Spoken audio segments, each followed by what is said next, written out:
Hey everyone. Yeah, I thought I'd do this real quickly before I get ready to go to work or get ready for work. um, I've talked about this before. I'm sure a lot of people are always wondering, always asking the question of what are people's fascinations with things like absorption and merging and fusion and stuff like that. What's the fascination with it? What's the fascination with it? Mainly, what is the fascination with it? There's a person here on YouTube, I think they're known as QSAFF, and they dedicate their channel to showing clips from various animated shows or anime shows of female characters, mostly female, from what I understand. Mostly female characters, from what I understand. This person airs clips of them either sinking in mud completely or sinking in quicksand completely, or just halfway doing it, or not, or in some cases showing them being absorbed into something and becoming part of it, if not almost. And a lot of people wonder why there's a fascination with that. It's the same reason you have people that dedicate channels to different things, like characters blowing up like balloons and melting into puddles of goo and stuff like that. It makes you realize that even those that want to, blast those individuals or blast people like me for liking that kind of stuff or being intrigued by that kind of stuff, it shows you that I am just one of many. One of many being the fact that there are many others out there.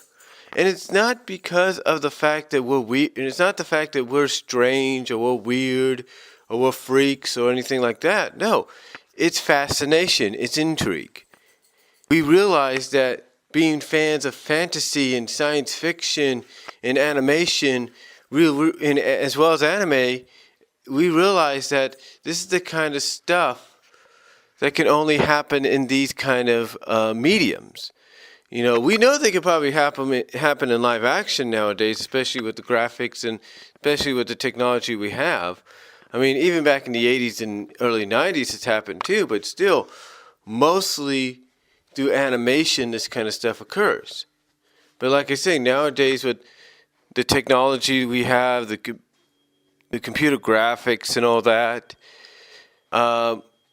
it's totally different. It's totally different. I mean, now you can pretty much see that all the time. I mean, heck, there are those that do that on just a cheap budget for web videos or web shows and all that you can even see on the YT or Daily Motion. So again, that question still gets asked: is what's the fascination? And again, I think it's just the fascination of how things, of how it's presented from a story perspective. I mean, there have been stories, literally, in anime and in animation, if you will, where the character, whether it's female or male, sometimes, obviously, with this one person, mostly female, there are situations where the character will be absorbed into whatever absorbs it, and the thing that absorbs it takes on the traits physically of that person. There's an anime that I saw, and I can't think of the name right now. Well, this creature, I don't know what it was, kind of like a starry, blobby creature or whatever, absorbed one of these main characters, and it started to take on the physical traits. Like all of a sudden, the creature started to grow the same kind of hairstyle, or grow and develop the same kind of hairstyle that the person it absorbed had gained as well. I mean, already had. So there are things like that. Basically, the intrigue is to see exactly, let's say, what the absorber will gain out of it. Like, what features they will gain out of the person, out of the character they absorb. or merge with or fuse with. It's like, what traits do you get? Vivid red operation is sort of an absorbing fusion kind of deal, because basically, well, it's a fusion kind of thing, and just like with absorbing, what makes it intriguing for a lot of people is they want to see what the character will look like with the combination of two. And sometimes, like with vivid red operation, the character will be basically of two minds. One will be like mentally inside speaking with them, and the other will be physically speaking for them. But sometimes the other intrigued aspect about it is when two characters do merge, the personalities end up merging into one new personality, and you wonder what that new personality is going to be. If it's going to remember that it used to be two individuals, or is it going to look at itself as being someone new and not know who you're talking about until the character defuses, if you catch my drift. To me, it's the same with merging as well. Merging and absorbing sometimes can be looked at as the same thing. Merging and fusion can be looked at the same thing. The only thing about merging sometimes is when you look back on it, it's more along the lines of the merging sometimes can be like an upgrade, like the person that merges with the character, like the character that merges with one character, doesn't just, that character that they merge with doesn't take on the traits, the physical traits or anything, that the character, that when they merge with said character, all they become is like an article of clothing, like a piece of armor or whatever. That's all they become. I mean, you might have a physical trait changed here and there, but it's more along the lines that they become more like an upgraded armor or enhancement for the person. It's like the character they merge with still looks the same, but now you notice there is a bit of a difference. Like they might be taller, they might be stronger, and it's all because the person or they might have some kind of armor that's basically the same color or has the same color traits or whatever as the person that merged with them. So again, I think it's all about intrigue. It's all about fascination. The fascination and intrigue are the fact of what will be, of what you will see, of what will come of it. Sometimes, when it comes to absorption being used in the anime media, sometimes when the character gets absorbed, like for example, QSAFF put up what they call an absorption scene, more like an absorption imprisonment scene or encasement scene, or basically a lot of the main, if not a lot of the main or sub-main, a lot of the main characters, except for Lucy, and some of the minor characters, or semi-major characters, I should say, or semi-main characters, like I said, with the exception of Lucy, were all absorbed and encased or imprisoned into this red goo, sort of like this red fleshy goo. Like I said, they were imprisoned. They were absorbed partially through it. Like there's three characters. One guy's holding these two look like cat girl characters, or one's a cat girl character and the other's another character. And it's like when they got covered up and imprisoned, absorbed by this thing, it's like they became one. It's like they merged together. And sometimes when that kind of thing happens in animes, mostly, and sometimes in Western animation, the absorber, whether it's a spiritual creature or not, spiritual creature, mythical creature, or just someone with immense power, sometimes they will manipulate the absorbers, the ones that they absorbed, whether they've totally absorbed them or like with that one scene that QSAFF put up from Fairy Tail, they will manipulate them and make them move forcibly against their will because they can't do anything about it, or even have the mouth moves against their will because they can't do anything about it, and make them act and say things that they wouldn't to, like, let's say, to the person that's trying to save them. and basically it's not really them doing it. It's the person that's controlling them. It's the person that's absorbed them at times. Like I said, the absorber will basically manipulate them, even though they can't do anything about it, into saying and doing things they normally wouldn't do, and they can't do or say anything about it. Which again makes people intrigued by exactly what the reaction will be afterwards once they're saved. And I know some people will point out to me and say, well, Brian, there's different kinds of absorption, that's used in anime and Western animation. It doesn't necessarily mean, someone they do become part of it. Like I said, I know some people might say, well, Brian, there's different kinds of absorption used in anime and Western animation. Just because a character might get absorbed by another character doesn't mean like all of a sudden, they become, it's like no, all of a sudden do they take on a trait of that person or anything? Do you see a physical trait or anything? You don't see, someone's hair, or you don't see someone's body, body parts coming out, like becoming additional body parts. You don't see that. And you're right, you don't. You don't really see that. Sometimes, let's say, of course, you take a look at Dragon Ball, which is a good example with that Cell character, if you will. Sometimes all the person is used for is to use all that person is used for, all the character that's absorbed is used for, is to become like an increase of power. Basically, they get upgraded, if you will. They become an increase of power. Put it that way. They become they become like an increase. They become an upgrade. They're basically used as an upgrade or an increase in power that allows the person that absorbs them to get stronger and more powerful. And like I say, Dragon Ball Z is a good example with this. With that Cell character, when he absorbs characters through his tail, like one of the more infamous absorbing scenes involving Cell that's seen here on YouTube a lot is him absorbing Android 18.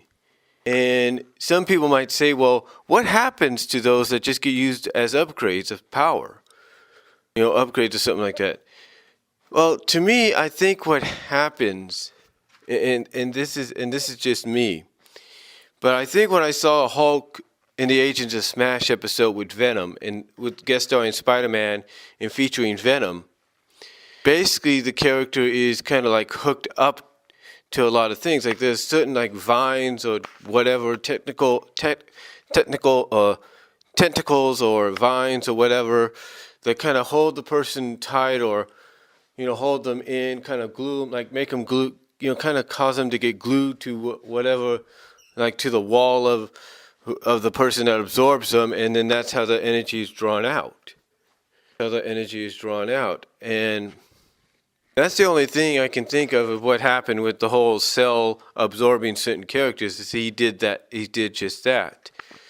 And there's other ones as well. There's a one called Samurai KYO or Koi or something like that. And it's also seen on here. And I think you just got to put Absorption Samurai KYO. And basically in this episode, and basically in this clip, the main character, I think she's the main character, the main heroine, she gets absorbed by one of the doll creations. I guess they call them doll creations or whatever. She gets absorbed, and I guess according to one of the other antagonists, and I guess according to one of the antagonists that's there, not the one that absorbs her, but like one of the other antagonists that's there accompanying her,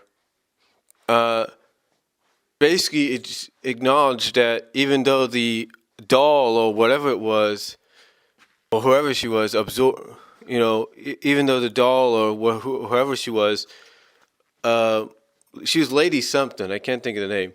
Even though she absorbed the main character, she wasn't taking on any traits. She was basically using her for nutrients. She was basically using her to increase her power, her strength. So again, yeah, I understand exactly some people pointing out to me and saying that there are other kinds of absorptions, mergings, if you will, used in anime and animation, and I get that. I totally do. But again, that's what makes it so fascinating for people. That's what makes it so fascinating for those to want to, dedicate Yahoo groups, dedicate DeviantArt groups, dedicate YouTube channels to this kind of stuff, because it fascinates them. It intrigues them to see exactly what the outcome will be. And true, some people, like I said, I mean, even though there are those, like I mentioned earlier, that may not understand, may not accept the idea that there are people like me out there that are fascinated and intrigued by this concept, what they have to realize is there is nothing wrong with it. There's nothing wrong with it whatsoever. I mean, when one thinks about it, like I said, it shows that, basically, it shows that even though people like me like it, and like I said, people dedicate DeviantArt pages to it, YouTube channels to it, Yahoo groups, you name it, it's because it intrigues us. It's interesting. It makes us want to see exactly what will happen the next time it gets put into the spotlight. It's really intriguing, and I think that's what some people have to understand. It's nothing. It's nothing to say, oh, well, we get a kick out of it, from a certain standpoint. No, we get a kick out of it because it's intriguing. It's interesting. For some of us that want to write fan fiction, it makes us want to come up with an idea for shows or mediums and all that, characters, shows that may have not dealt with it yet from a fan fiction standpoint, to see exactly how that would work. I look at something like MLP FIM, and I look at something like the upcoming season 6, which obviously will lead into the movie. But I look at that, and I say to myself, you know what? Season 6, maybe even season 7 if they get one, but season 6, to me, could be one of those seasons that does a few things that we all think is very possible. We see the possibility, and I've mentioned this, of the main 6 or main 7 now, if you will, merging together, fusing together into one. Basically merging, fusing, doing a huge fusion with Twilight into one ultimate pony, to the one powerful pony or whatever, or alicorn, whatever they call her, to defeat whatever evil or threat they're going to face in the finale, in their season finale or season opener or whatever. I could see that happening. And I could also see something like season six involving like say some of the main 7 or whatever, main 6 or main 7, if you will, being captured by some kind of a creature and being absorbed into it, just like you would, just like in that scene from the fairy tale episode 72 from season 2 or series 2 or whatever it's called. I could see something like that. Now, I know some people might say, well, technically there was some kind of absorbing Brian with their interpretation of the smooths, and I'm not saying that's not the case, but in a sense, what I'm talking about is, like I said, you go to QSAFF, you look at the fairy tale absorption scene they put up, and you'll see exactly what I'm talking about. I could see something like that maybe happening. Maybe. I'm not saying it will, and I'm not saying it won't. The same with, the whole main 7, 6, whatever they're going to be, fusing together into one big, into one powerful alicorn with Twilight to defeat whatever evil or threat they face. I'm not saying that will or will not happen. But what I'm saying is, it allows people like me and others out there, you and others out there, to write fan fiction stories, to draw web comics, to see from our perspective, how it would play out, how would we make it happen? You know, because it intrigues us. It's something that, you know, we look at, we say, wow, why can't other shows have this?